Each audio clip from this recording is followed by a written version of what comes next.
ஆக்கமும் ஊக்கமும் பெற்று அதன் வழியாக இந்த திருக்கூட்டத்தை முதலிலே சென்னையிலே சிவனடியார்களுக்கு என்ற ஒரு திருக்கூட்டம் அமைந்தது என்றால் அது இந்த திருக்கூட்டம் தான். பின்னாடிதான் சைவசித்தாந்த சமாஜம் ஒரு அமைப்பு இருக்கு. அது பெருமளவு மாறிட்டாங்க. அது கூட நூற்றாண்டு வேண்டதான். ஆனா இதுக்கு அப்புறம் அது வந்தது மட்டுமல்ல, இந்த செவிலியார்கள் கூட்டத்தை அன்பர்கள் அதை தூவதற்கு உதவியும் செய்தார்கள். ஞானசாமியை கூட்டு வந்து மரங்களின் மூலமா அந்த நிகழ்ச்சிக்கு ஏற்பாடு செய்து செவிலியார்கள் கூட்டார். அப்படி அந்த துவக்கப்பட்ட அந்த திருக்கூட்டத்துல அது சென்னை சிவனடியார் திருக்கூட்டம் என்று பெயர் வைத்து அதன் மூலமாக நம்முடைய சைவ சமயத்தை கருத்துக்களை எல்லாம் பரப்புவதற்காக அந்த காலத்துல சைவத்துக்கு என்று ஒரு இதழை தொடங்கினார்கள். அந்த அதுக்கு பேரே சைவம்னு பேர் வச்சாங்க. சைவம் என்ற ஒரு இதழ். அது முதல்ல மாத இதழா வந்தது, அப்புறம் மாதத்துக்கு 2ஆ வந்தது, அதுக்கப்புறம் வாரம் வாரம் பதிப்பிச்சுட்டு இருந்தாங்க. அப்படி கொஞ்சமா இம்ப்ரூவ் பண்ணாங்க, அப்படிலாம் வளர்த்தாரு. அந்த வகையில அந்த முதல் இதழ் 1915 வந்திருக்கிறது. அந்த திருக்கூட்டம் தொடங்கிய 17வது ஆண்டிலே அந்த இதழை துவக்கி இருக்கிறார்கள். இங்க மறைமலை வந்திருக்கிறது சங்கலிங்க மகன். அவரு ஐடி டிபார்ட்மெண்ட்ல எம்சி படிச்சுட்டு இதுவா கணினி அறிஞராக. அந்த கணினியில மெயின் என்னன்னா சர்ச் ஆப்ஷன் எதுனா போய் தேடி கண்டுபிடிக்கலாம். அதனால இவருக்கு என்ன சிறப்புன்னா சைவ சமமான தேடுவார். அதனால ஒரு தேடுதல் திலகம்னு பேர் இருக்கிறார். சைவ சமய தேடுதல் திலகம் அவருக்கு பேர் வச்சிருக்க. அவர் என்ன பண்ணாரு, நேற்றுக்கு இந்த விழா கூட்டத்துக்காக நான் இன்னைக்கு போய் அவருக்கு நாளைக்கு தான் போகிறேன், நான் வந்து உங்களை கூட்டுறேன் சொல்லிட்டு என்ன பண்ணாரு, அந்த தேடுதல் திலகம் என்ன பண்ணாருன்னா அந்த சைவத்தை பற்றிய அந்த பழைய நூலை கம்ப்யூட்டர் தேடி எடுத்து அமைச்சிருக்கேன். 1915 முதல் ஆண்டில் வெளிப்பட்ட அந்த முதல் சைவ இதழ்.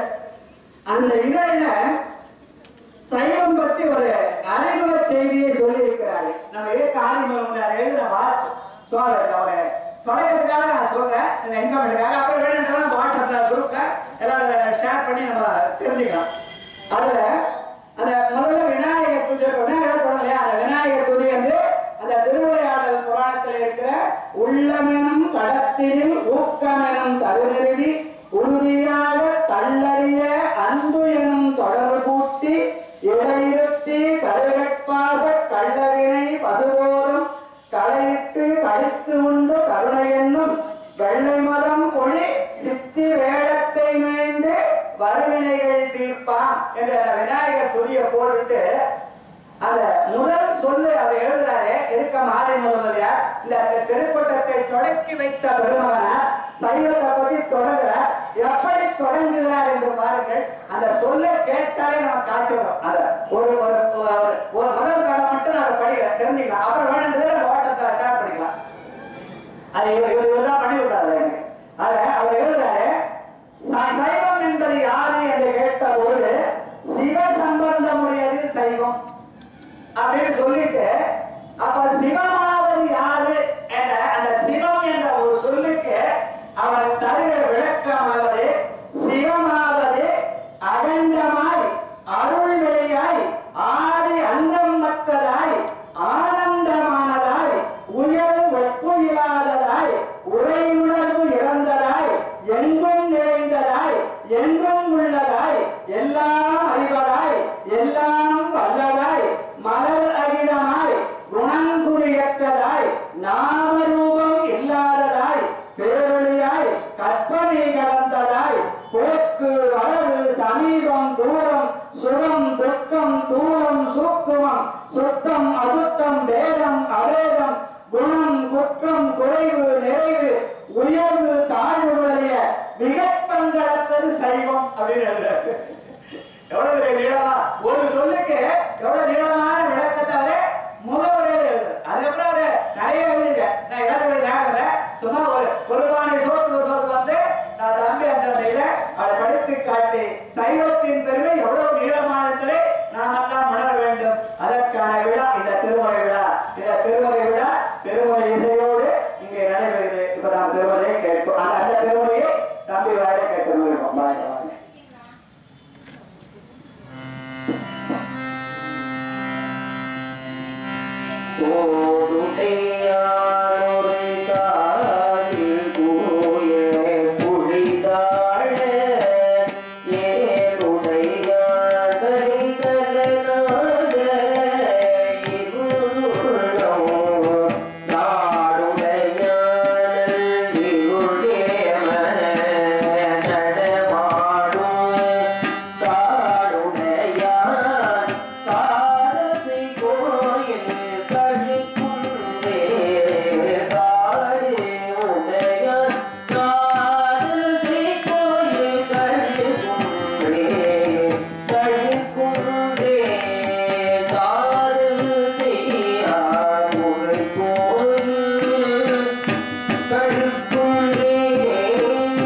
கொள்ளிதாரணி பரபாவ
சிவனடியார் திருக்கூட்டத்துல அந்த ஐயா இறுக்கம் ஆதிமூல முதலியார் இந்த சபையை தொடங்கிட்டான்னு சொன்னேன் இல்லையா?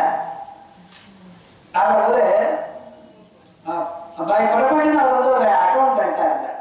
அப்படி அக்கௌண்டன்டா இருந்தவர் இந்த சைவத்திலே தொடர்பு கொண்டு அதனாலே தமிழும் சைவமும் படித்து கடைசியில் என்ன பண்ணாருன்னா தமிழ் புலவர் பரிசில் அவர் பேரு வந்து நம்முடைய சைவ சித்தாந்த நூற்பதிப்பு கழகத்துல திருமந்திர உரைக்கு உரை எழுதினார்.